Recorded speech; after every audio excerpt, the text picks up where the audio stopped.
Acum dacă ai chicat, îți rup bucile în două.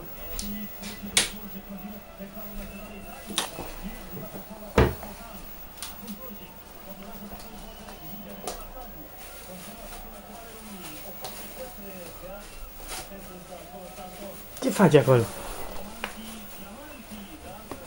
Hai la mama. Hai să te îmbraci, mama. Hai, treci încoace. Trebuie să te îmbrac. Unde fugi? Hai. Hai la mama, hai.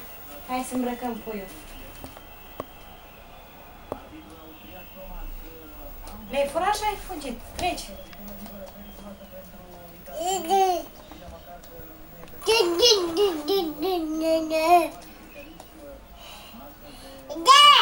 Da!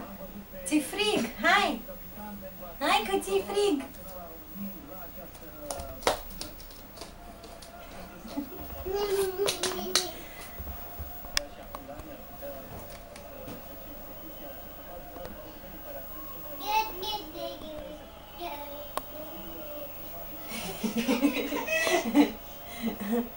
Trece încoace, unii umble așa.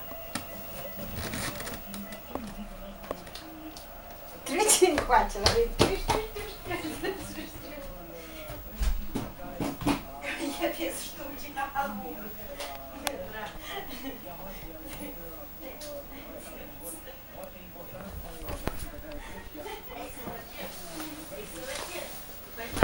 Ну, мама, там была сумка.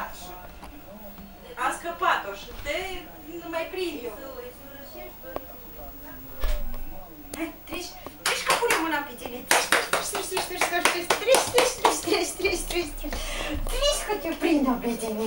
O să mancă. Hai, fugă să ne îmbrăcăm. Pădăciurucii.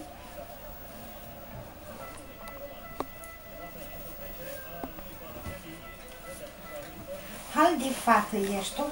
Umbli în curul gol prin casă. Unde ai văzut-o așa?